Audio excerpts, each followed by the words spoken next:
Okay, so we're now going to move along and look at some biology. Right? So this is basic cell biology right here. Anyone knows the basic parts of the cell? Okay, yeah, so we have a mitochondrion. I think that's what these purple things are supposed to be. What do we call the outside of the cell? Membrane, right? Assuming this is an animal. And inside the cell we have this big purple thing, nucleus. And it has the nuclear what around it? Nuclear membrane. And inside the nuclear membrane we have, what's this stuff called? Yeah, DNA, right? And that's what codes for everything inside the cell. Why are we talking about this? Any ideas? Pardon? No ideas? Pardon? Yeah, viruses. So we're going to look at biological viruses first. So this is a bacteriophage. Bacteria, because it normally attacks bacteria. Phage is Latin for eat. It is thought to eat bacteria. It's a type of virus. It has 2 cycles by which it reproduces. These are really cool. The first is the lytic cycle. The cell has natural mechanisms for reproducing its own DNA. In the lytic cycle, the virus hijacks those and makes that reproduce the virus's DNA. The second, and this is a scary one, is the lysogenic cycle. It inserts its own DNA into the cells. The cell replicates itself. In doing so, it replicates the virus inside its own DNA. And then when a certain time comes, that DNA will break out again and create a bunch more viruses. They'll undergo the lytic cycle, make a whole bunch of them, kill the cell, burst out of the cell, and spread. Kind of scary stuff, eh? Right? That's what happens inside of you when you have a viral cold. But how does that apply? A computer virus does something similar. It is able to replicate itself without the user's permission. It takes some sort of user input. That is the definition of a computer virus. If it doesn't take input, then we call it a worm. And worms are much more difficult to track down because they don't take user input. So let's go ahead and look at one. So in your shared folder, you should see a Photoshop.exe. Photoshop costs about $600. I am not giving it to you for free. Try it out. What happens?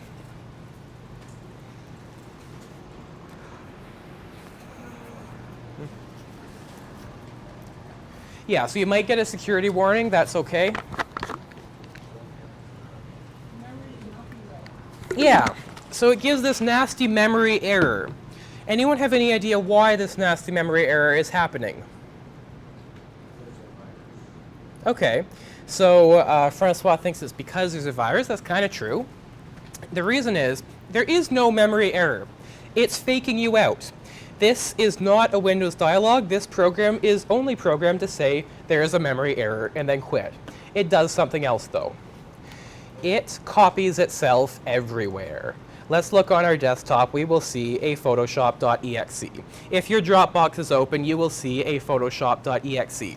Any USB drives you have in your computer will now have a Photoshop.exe. Yes? You can see it by the size. Pardon? You can see it just by the size. Yeah. The app is not. Yeah, so Francois is saying it's only 100 kilobytes. So of course it's not Photoshop, and that's very good. So yeah, if you see a file that does not look like it's the right size that it should be very suspicious of it, right? Most people aren't that vigilant. Most people don't look at the size before they open up a free application. Yeah, it could have been zipped. Getting it zipped that much is very, very uncommon, very difficult to do, but it could have been, right? So now we have this Photoshop everywhere on our computer. If we say take out a USB stick it's copied itself to, stick it into someone else's computer, that person runs, it's now all over that person's computer. If someone opens Dropbox on another computer and runs it from there, it's now all over that computer, right? That is how a virus spreads. This is a fairly harmless virus because all it does is replicate, but that's still kind of annoying. So what you can do... I have a question. Yes. Can we just, is it possible to add an exe file as a startup? Add an Oh, yeah, so Velo had a good question. Is it possible to add an exe file as a startup? Don't know why you're asking that unless you want to write a virus. The answer is yes, and in fact, it does do that. It adds itself to the Windows startup folder, so every time you start the computer, it's going to run this and copy itself to any USB sticks that you have in your computer. You can also actually make it run by default when you insert a USB stick. So that then removes all human interaction. So like when it starts up in the startup folder, it'll check. If it sees it's in the startup folder, it won't show that window. It'll just run and copy itself to all of your USB drives. I haven't done it for this piece of software because I don't want it to be able to completely replicate on its own. But it is possible to make it run by default when you insert a USB drive. In which case, if this were the 90s, it would spread like wildfire. This is not the 90s, so Windows security will catch it. What we're going to do, because we do not want to be mucking up all of the ECF's computers, is just double-click this, remove photoshop.bat. It's going to remove it from everywhere it copied itself to. Let's take a quick look at the code that does that. So that is, it's written in VB6. That's a very old programming language. I wrote it in that language because it will be compatible with almost every version of Windows in use today. Right? This is a different programming language. It's kind of similar to Python. You can see T is a list. We tell T is of length 13. We give it a bunch of different locations to copy itself to, so the desktop, the auto run, the send to file command, all kinds of nasty places. We loop through this, right? So this for each is like for I in something in Python. And it's going to go ahead, make sure that that directory exists, and copy this folder to that directory. Right? And then when someone goes ahead and clicks the button that, that says the memory is not read, okay, fine, it's going to close itself. Right? That's all a virus is. Remarkably simple, eh? Yes, Julian.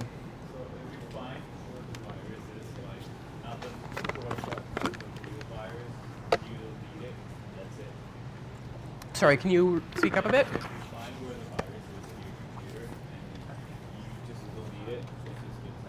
Okay, so the question Julian asked is, if you find the virus in your computer and just delete it, will that remove it?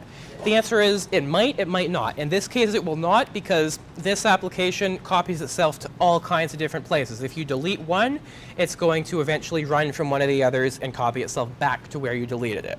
Right? And that's a particularly annoying thing. You delete it from the desktop, next time you reboot into Windows, it's going to run as an auto run on login, and it'll put itself right back on the desktop.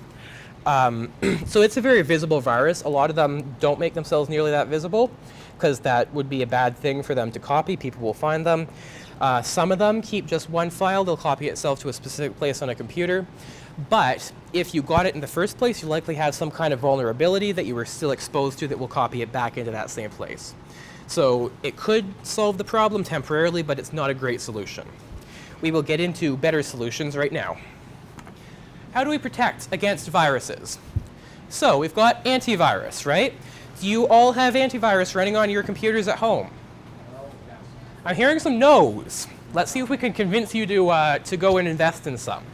What antivirus does a couple things. It does all these things down below, which we'll talk about in a bit.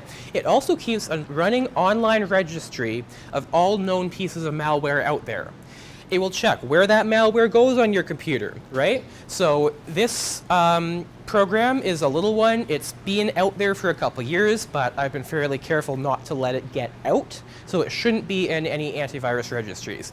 Once it does, though, that registry will say, this piece of software copies itself on running, might or might not show a memory error depending on whether the user clicked on it, and it will copy itself into these locations. Your antivirus software will then check those locations. If it sees this executable folder or program, it will delete it from all those locations, thus cleaning your computer.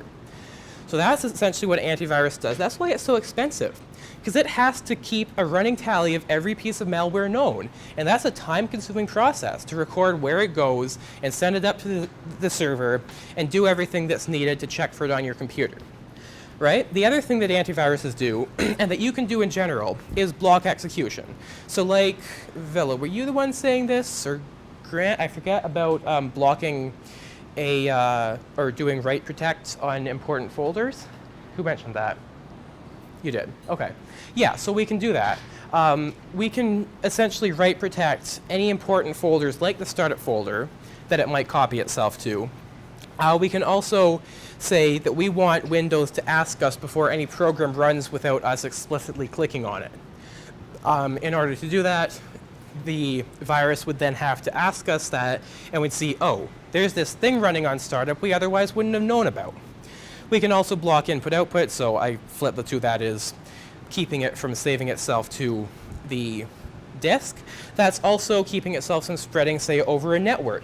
So by utilizing good network security, we can keep it from spreading over the internet without our consent. I kind of have to sneeze, but I don't. Don't you guys hate that feeling? You know, you think it's coming and it just doesn't. Yeah, okay. And general security good, Fellow?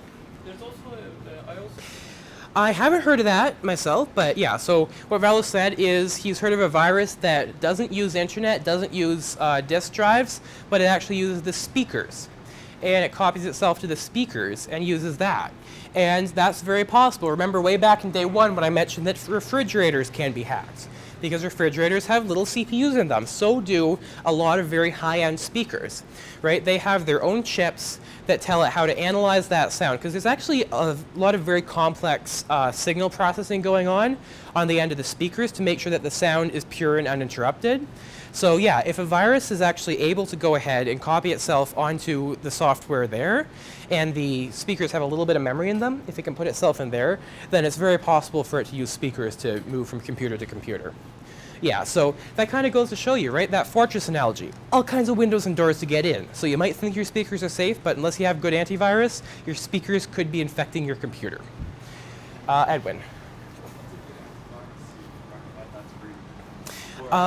For what operating system? So the question was, what's a good antivirus that's free for Windows? I use Microsoft Windows Security Essentials. It covers everything. It's Microsoft, which is a large network, right? It's the operating system manufacturer. That means they generally hear about most pieces of malware that come out. So Windows Security Essentials is a pretty good one for Windows. So if you don't want to actually pay for antivirus, get that. Julian? Does AVG have a free version? Yeah. Oh, didn't know that. Okay, yeah, so AVG is another one. I didn't know they had a free version. Yeah, so those are two that you can look up. Grant?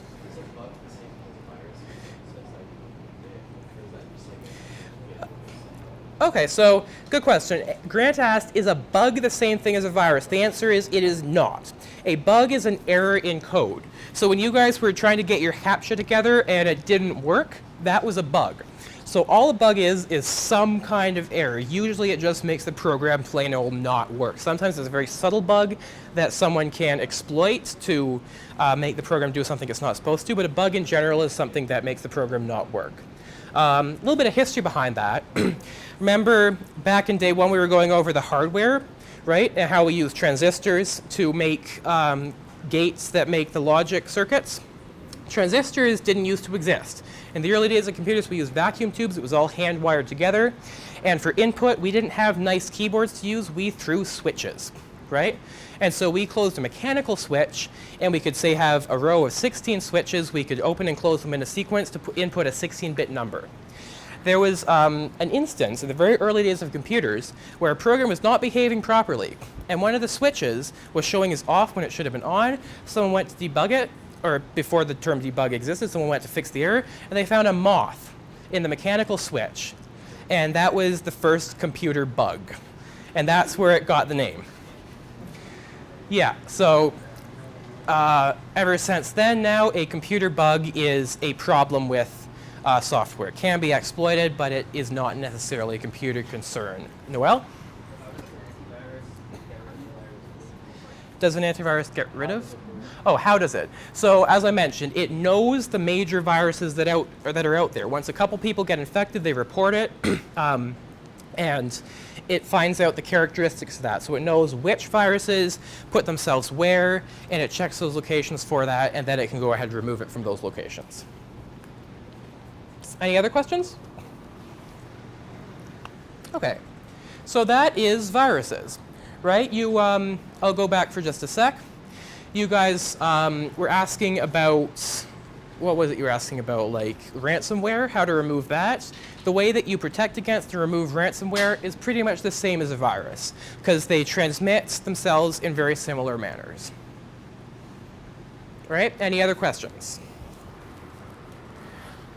Okay, so that's the brief introduction. That's sort of just the module 1, and throughout the course, we'll start looking at other parts more in depth. So we got a couple minutes before lunch, so we can get started on the next module.